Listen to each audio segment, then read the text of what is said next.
Welcome to the selfgrowth.com show. My name is David Riklan, and I'm the founder of selfgrowth.com. Today, we'll be discussing how women can reclaim their power. To help us understand this topic, I'm excited to interview LauraBYoung. Make sure to listen closely. We're going to be sharing a lot of information today. Before we get started, I want to just take a couple of minutes and share some information about Laura. LauraBYoung is a psychotherapist in private practice, a licensed marriage and family therapist, a certified clinical hypnotherapist, a trained professional counselor, and author of several self-help books. She's devoted to helping people become more of what's possible for them. She draws on over 30 years of clinical experience, the last 27 years at Life Resource Center, a private practice she established in 1992, a few years back. She is both in office and convenient telephone consultations, all confidential. And I'm going to give out a phone number for anybody who wants to reach Laura. Her phone number is 334-277-7955.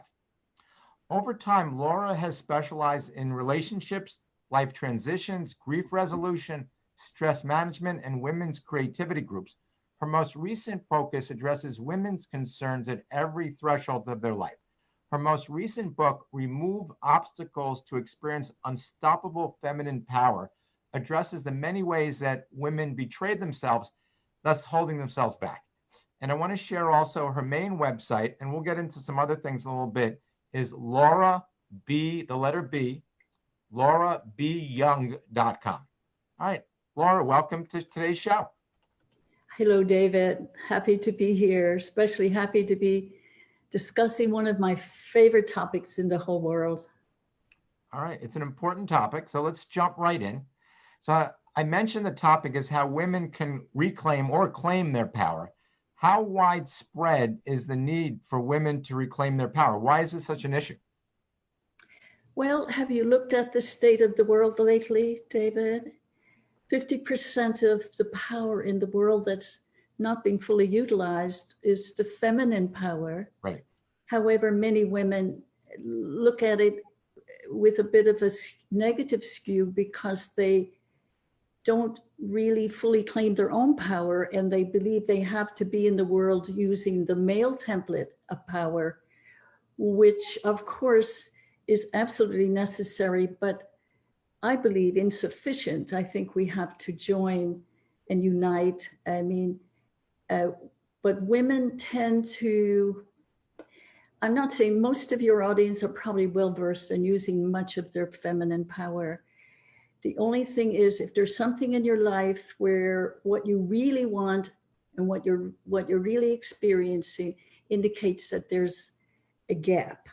And that's what I'm here to help people find out, why there's a gap, why there's a stuck place, why they have a sense of negativity about their own power, and how to find out what's hidden and how to heal it once you find it, you know. So okay. I don't know. I get it. Your question. All right, cool. We'll be getting into it a lot more as we continue over here. So I get completely what you're saying. So let's delve in, because I want to go a lot deeper than what you're saying right now. So I know one of the things that you talk about is you say that much is hidden. You just mentioned this hidden power. Much is hidden due to things like early conditioning. When and how does that happen, and what impact does it have? Well, the first 2 years of our life were in what is called delta energy. And then the next, up until the age of reason, which is around 7, we're into theta energy, which is lower and slower energy than beta energy, which is what we use daily to think and to move and to act on.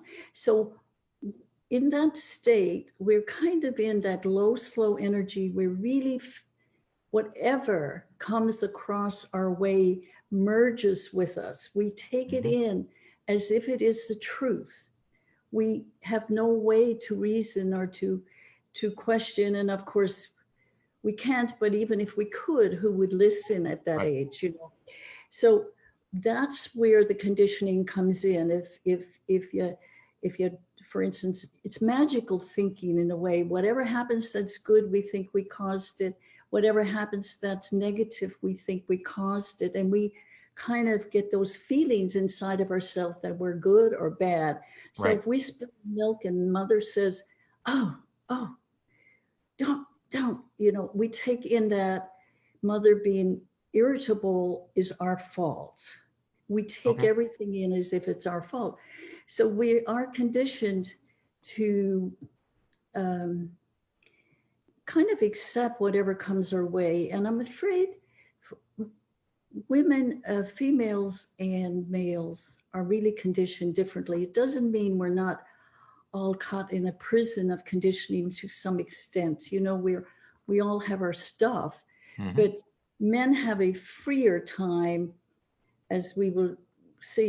I'll give you some examples in a little while, but the conditioning for female particularly is so limiting and weakening. It's kind of like, don't get dirty, don't yell, don't be angry, don't hurt your brother, don't climb trees, don't be, all the don't be's that get in there that, of course, parents teach what they know. And although a lot of parents have gone through the 60s and came to some degree freer of old beliefs and conditioning, there's still a lot of it there. Like, for instance, I had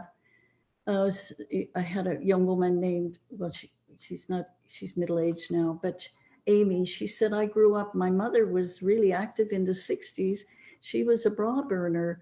But she said, when I grew up with two brothers and I was out there climbing trees and trying to climb trees and everything, they were having crazy, crazy fun and throwing mud and getting dirty. And I was hearing, Amy, be careful, don't do that. You're getting dirty, stop yelling. And she said, now I'm a mother with two children of my own.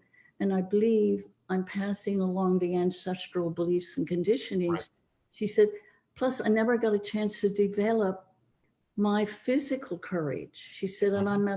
I'm a kind of a fearful person because I'm coming to you now so I can heal some of that so I don't pass it on too badly to my children, you know. So it's interesting. So what I'm hearing, correct me if I'm wrong, is that we're conditioned from childhood, women more so, not to take risks, that not to kind of push themselves, because whatever that means, we're boys at a young age are actually conditioned where it's acceptable to take greater risks, whether those risks Right. are physical, emotional, spiritual, whatever those are. Women are almost conditioned from early on not to take these risks and not to kind of stretch themselves. Is this accurate? Yes, that is so true. And sometimes it's not that obvious. Sometimes it's really slow, sly. All the women in this family. Um, you know, Edith was um, loved to draw, and got the message that stop that doodling. You can do that after we get all the work done, and you're never going to make a living with art. You need to get a real job. Right. So she comes to me at midlife as an accountant, terribly depressed, had closed down her creative side, and had to kind of go back and find it again. Hmm. Sure. It was like just small sentences, because when we're really young, we take it in as if something is wrong with us if we don't adhere to what is, uh, you know, spoken by Right. parents or church or school, or I think it's parents, church, school, community. Be when you're really nice and you're keeping your voice low as you speak, you're making us proud. They tell us you're such a nice girl, you're such a good girl. So the little girl starts pushing down her wildness, her natural wildness, her natural ability to risk gets pushed down. I'm not talking about the danger of wildness of, hitchhiking or something like that. Right. It's about natural ability to express, get dirty, and kind of find her own core. She starts quite often, a lot, large percentage, start adhering to the template of fitting in to Hmm. make us proud. And it Interesting. starts really early. And then it's built on, even after the age of reason, all of that in there is submerged in the unconscious. So it's easy to go with the pattern that's already established. And even very powerful women in the corporate world. I have one woman not too long ago come to me. She said, I'm running a company. I have 32 employees. They love me. I love my power at work. Why is it when I go home to visit my parents, I feel like I'm 12? I haven't I haven't freed up from their expectations of me. I'm not doing what they thought I should do, Right. So, Well, it's interesting. I want to touch a little bit on what you said about women and young girls being taught to kind of be nice. mhm. And being nice, it sounds like you're saying is being nice is going to, it weakens women, it weakens females as part of their culture and who they are. Um, so my question for you first is that accurate? And then what do women need to do to kind of to strengthen themselves to kind of flip that? First, women, even very successful women, if they're having been stuck in any area of life, they need to realize something is going on there beneath the surface. So they have to come out, get curious, come out of denial that is possibility, something, like that is happening or has happened. When women are nice, females go into that template a lot. They overdo to be accepted. They they get exhausted, they get resentful, but they keep on doing, and that takes away their own personal happiness. When that happens, they don't seem to have an inner permission to say no without giving a lot of reasons. And when you don't say no clean and crisp because it's not a good day for me to do that, I don't want to do Right. that, thanks for asking. If you can't say no crisp and be okay with that without giving reasons, it's really hard to say yes and really mean it. It's like it's all gets muddied, and Hmm. what happens is the joy is lost. You can't selectively choose what emotions you're going to feel if you suppress some of your real expressions and don't say no when you need to say no. And then you can't really say yes with joy when it's something you really want to do. Then sometimes the conflict inside, is sometimes the basis for depression and anxiety Hmm. about who am I in the world, that So kind it's of, and it is weakening. I do encourage women first to acknowledge what they're doing and how they betray themselves when they overdo the niceness, or they keep on that pattern of niceness and are afraid of standing up and saying, no, thank you for asking, it's not good for me, it's not good for me.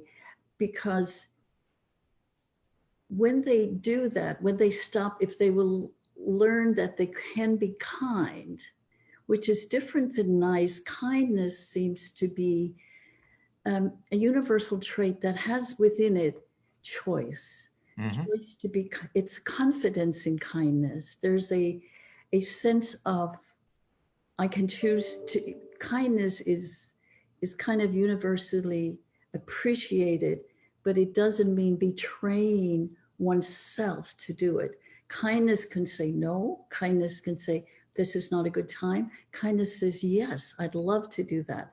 But kindness has more confidence and power.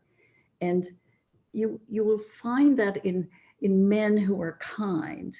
It's a lovely feel to it when the man is saying yes or no, and there's a kindness there, and he does not betray himself. We could learn a lot from men regarding kindness and not betraying ourselves by being, trying to be nice all the time. I mean, nice by, where did we get that? What does that Right. mean? What does that look like in your family? And of course, every family has their own version of what nice is. And sometimes, mother was nice to keep dad even tempered, or mother was Mhm. nice because she didn't value herself enough to say no. It kind of gets passed down.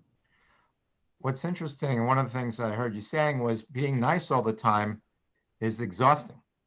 Yeah. It's But think exhausting. about And it, think about it. I mean, you never, you, I had a woman who said, just today, she said, I said yes to, she was a professional person. She was an attorney, but she said, I have an open door, and I can't get to do my own work because people are coming in asking me things, and I'm saying yes, yes, yes.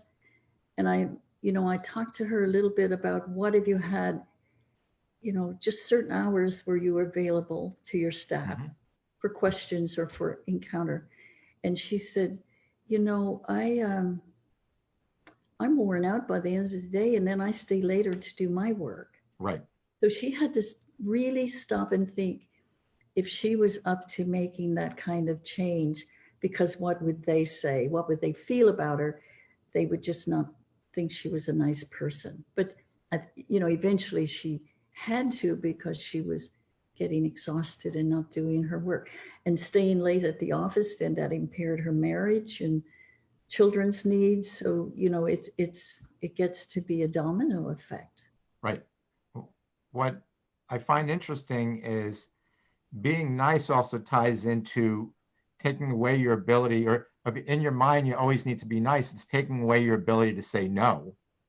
But by taking away your ability to say no, it's also taking your ability to own yes when you're saying yes. Really But mean it. Yeah. yeah, Mean it with and joy, really mean it. So it's Yeah. really, from what I'm hearing, being nice all the time is disempowering, because it not only takes away a strong no, but it also takes away a strong yes from you. Exactly, David. Exactly. If people would stop and really unpack that, and look at how they feel when they say, "Yeah, I probably can," or when they really mean no and don't Right. do it. And some people will give a reason like, "Well, I'm going to be busy till September," which opens the door for someone to call them in September. You betcha. To Right. kind of like say, "Well, you said we need you on this committee or this or this." And so now they either give another reason or give in and not really mean it. Right. And that takes away our integrity, our core integrity. Hmm. Okay, I get it. So, well, I know one of the things you talk about is that not fitting in. You mentioned that not fitting in is a good thing sometimes. How so? What do you mean by that? Yeah, it really is. If you look at what you have to do and what you have to sacrifice to fit in, look around you. I mean, you see families where it's really scary to step out on a ledge and do something different. I love that I think everyone should live a life that at the end of their life, they should be able to sing, I did it my way, Right. instead of the family way, Sure. instead of sitting and we watch the same TV programs, we go to the right schools, we go to the right clubs. And I have women who come to me around 35, they've married the right man, supposedly for them. And they're saying, what happened? I'm so miserable. And they have not gone outside of what seemed comfortable and safe. They voted for the same people and watched the Hmm. same TV programs and had the same circle of friends and didn't have enough diversity, Right. didn't see enough of other people's way of being in the world, or being open to understanding the differences and the rich tapestry of differences, and how that opens us up to an inner life that's richer and richer with every year that we explore. I mean, fitting in is a sad, sad condition, I believe. I think if the ones in the family who have a chance of breaking free and really making something of their life that sings to their heart, makes their Hmm. heart sing, are lucky ones. I mean, people don't know when they're seventh grade and in high school and even college that not fitting in, it doesn't feel too good when you're Right. going through it. And they have no idea, no one helps them to know that this is such a good thing. There's an old fable about Procrusty's bed, the innkeeper who, when people came to spend the night, if they were too short, he stretched them to fit his bed. Right. Right. And then if they were too tall, he cut off their feet. And it's kind of like, in what way, how are you betraying yourself? And what way are you in Procrusty's bed in your Right. life? Mm-hmm. Who are you in bed with? Well, the interesting thing that I'm hearing is that it's almost an extension of being nice. It's kind of a secondary thing. So you're Yeah. conditioned, women are conditioned to be nice, but then they're conditioned to fit in, to almost not rock the apple cart of Yeah, foreign and expression. people, family, our loved ones and family members do not necessarily, we have to get out of expecting them to support us when we step out on the ledge. We have to get out of that place, because some family members and some friends and lovers and husbands cannot do that, because when we step out of the safety zone, it makes them very anxious. It stirs up inside of them some things they have pushed down, like their own unlived dreams that Right. they have been afraid of testing. And so you can't even expect your spouse to, you have to, try to work it out the best you can. But sometimes spouses, parents cannot support us when we step outside of the frame that they think is where we should be living. So what suggestions do you have? I guess on two fronts, but let's focus on the fitting in. So there's always this pressure, this peer pressure, family pressure to fit in. Yeah. And it's sometimes it's very visible, sometimes it's in the background. What do you recommend to women who are feeling this pressure and something inside of them, so they want to break out, they want to try something new, but they feel, and I would imagine the feeling is almost you're suffocated by this need to fit in, or by this pressure to fit in. So how do you overcome it? What recommendations would you give to women who are feeling this pressure, maybe feeling suffocated by it? They have this inner part that wants to drive them to kind of step out of it and do what they want to do. But they're not getting the support. As you mentioned, they might not see the support from anybody. They might not see it from their peers, their family, their friends. What do you recommend they do to kind of overcome that pressure? Well, what I suggest usually right off the bat is stop. I mean, literally kind of stop and reflect on their life and really get clear on the story that they're living, so they can come out of denial. Because sometimes we do week after week, month after month, and we don't want to test it or check it out. We just do sameness, same old same. But like the women say that I see over time, quite a few who come like at mid-30s who are stuck in their Sure. Feeling depressed, anxious, and they're saying, why am I feeling this way? I have everything I thought I wanted. Why, I should be happy. Women even are hard on themselves about wanting more. They have to find that core peace inside of themselves that deserves more. But first of all is out of denial, and then looking at some, if they're willing, some ancestral kinds of conditioning that they're carrying inside that they may not know is there. But if they're stuck in any area of life, quite often it is stuck in some old conditioning. Mm-hmm. And then I do hypnosis with some people who come in office, and I teach people self-hypnosis who have phone sessions and stuff. But if lots of people don't come to see a psychotherapist, and neither do they need to, it's fine. But in order to find out what's there is critical. And so in order to do that, they have to learn to kind of get themselves in a relaxed state, to go back to some of that theta energy where they learned a lot of stuff that's got them stuck. And I use journaling in a different way, in a more in-depth way, by asking people to become very relaxed before they journal. And that is why I did offer if some people have a struggle, relaxing. So I did offer a relaxation tape to give them a chance to get a sense of how that feels to get relaxed.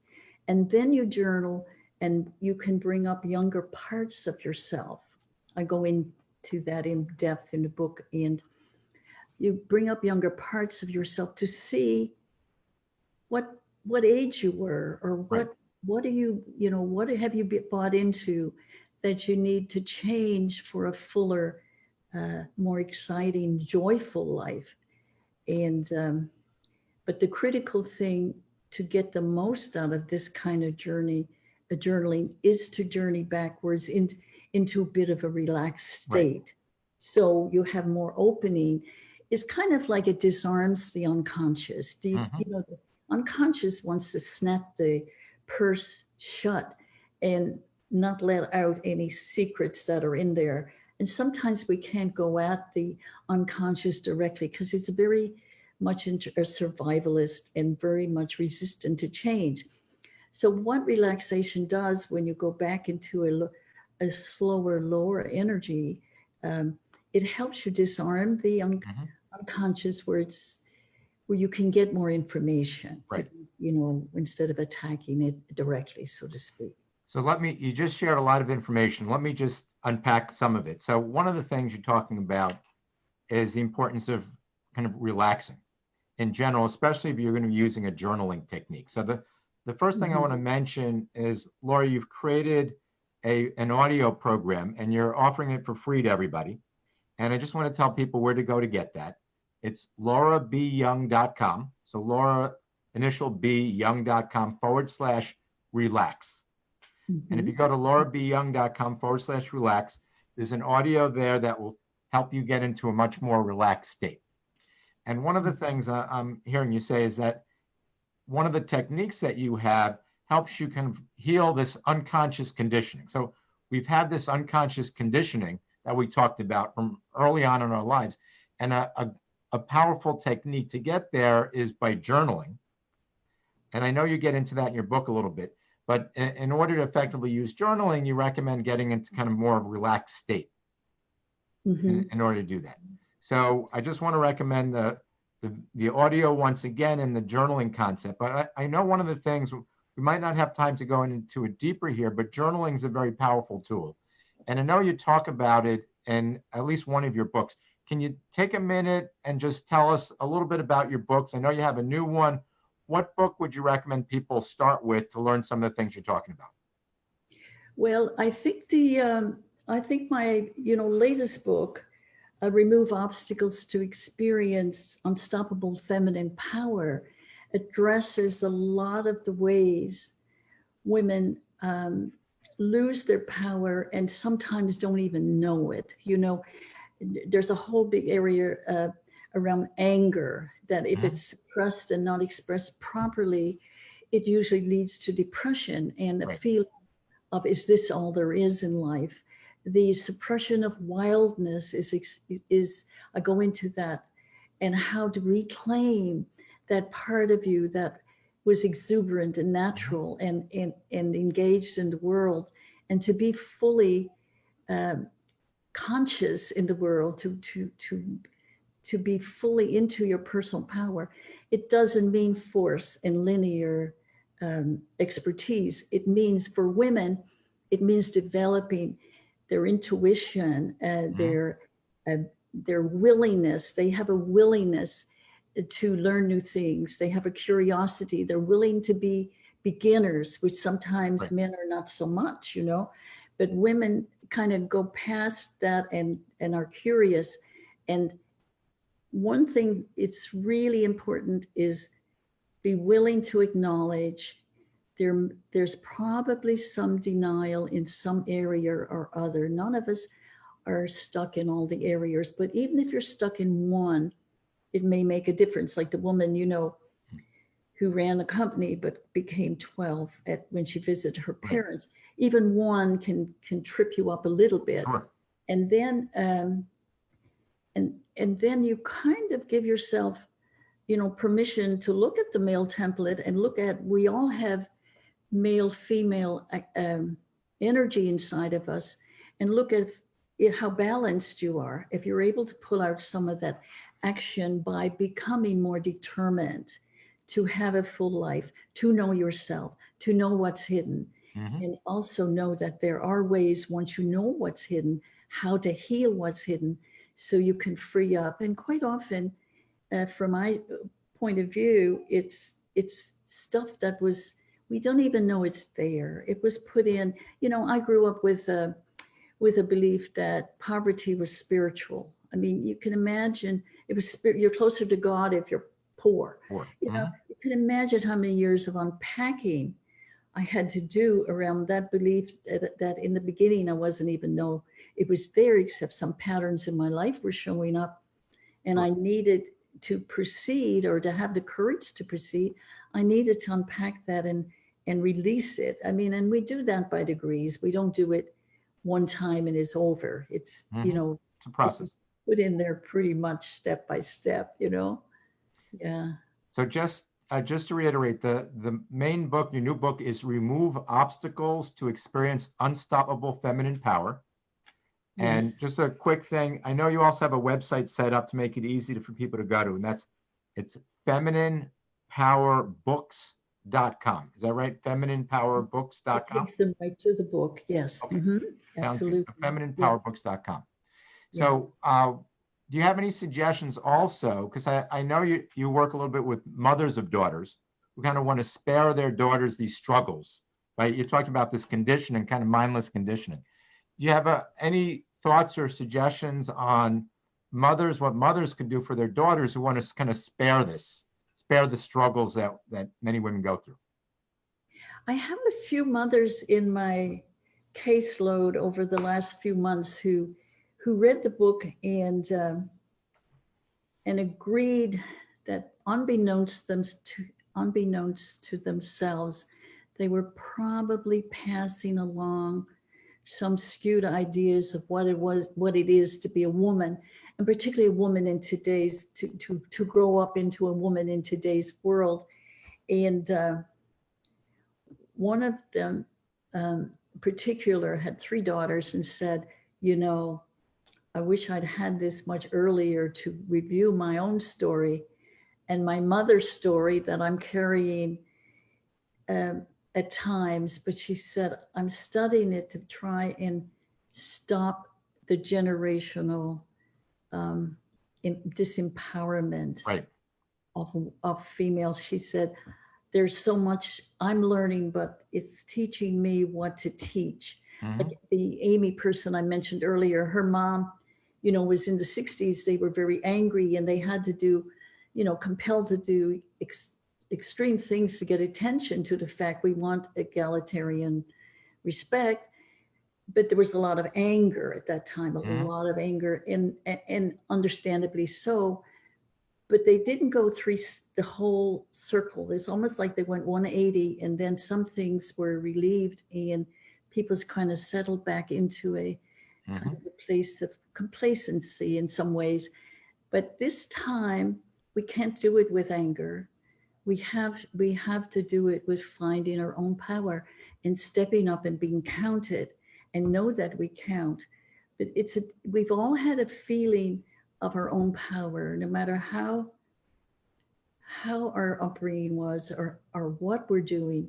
There has been a time in your life where you kind of stood up in your own power. It might have been fleeting, but there was a time where you said no more, or you said you will not pass. I mean, there was some moment where each of us has said, and we probably surprised ourselves in the moment when we said no more. We all have that in us. We need more of it every day. We need more to say, no, not today. Thank you. That's way too much. Yes, I'd love to do that. And to have that freedom Hmm. and not be so attached to the family legacy or the Hmm. ancestral legacy. Okay. Does that make sense? Absolutely. Well, we covered a lot of material today, and I know Yeah. you gave a few ideas. Make sure to check out LauraBYoung.com. You also had the Relax audio, your book.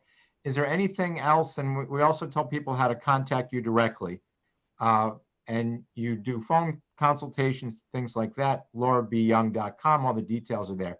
Do you have anything else you want to let people know about in terms of Well, things that you're doing? if they want a session or a phone session, they could contact me by email at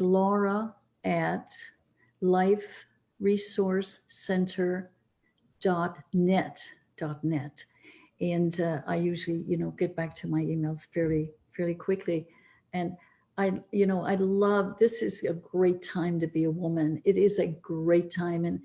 And there's a lot going on and a lot stirring, even if you haven't, we all of us need each other. We Hmm. need to be sisters rather than feeling competition in any way with each other. We're all on different steps of the stairs. And I know a lot of your audience, usually, David, are well versed in how to live fully. However, all of us may have, some small thing that's keeping us from being on the bigger stage of life, whether that's making better casseroles for the neighbor or being on TED Talk, doesn't matter. It's what we're really good at, what we're Hmm. good at. And we have to claim that, because it doesn't mean having to be on TED Talks. It can mean being a really, really wonderful neighbor in your neighborhood, Right. that people know that you're living in your integrity, you know. I like that concept. All right, we're just about finishing up over here. Any final words for our audience? You shared a lot of material today, a lot of ideas. Any final word for everybody before we finish up? Yeah, I would say it doesn't, we're all on steps of the stairs. It doesn't matter as long as you take the first step to begin. Don't expect it to be linear. It's messy, Right. but it's exciting. It opens up a new way of being in the world you never thought about but you have to make a decision to do it, and you Hmm. have to take the first step. And all of the stuff I said today, of course, I've worked with this over 30 years. I've done my own psychotherapy. So don't be discouraged that it seems like a lot. You don't have to do it that way. You do it step by step. And because people like me have plowed ahead and done our own messy stuff and our own psychotherapy and our own writing, we can help you do it a lot faster. Right. I mean, you can do it a lot faster than I did it. There was no template there. There was Hmm. no one saying it's okay to step out and say no. It's step out and be whoever you're supposed to be, whatever that is. So I appreciate the opportunity very much. And I appreciate you, David, and all that you do for all of us All right. all the time. All right. Well, Laura, thank you for joining us and sharing all this information today. And I'd like to thank everybody for listening. And I want to wish you great success in all areas of your life. We'll talk to everybody soon. All right. Take care. Thank you.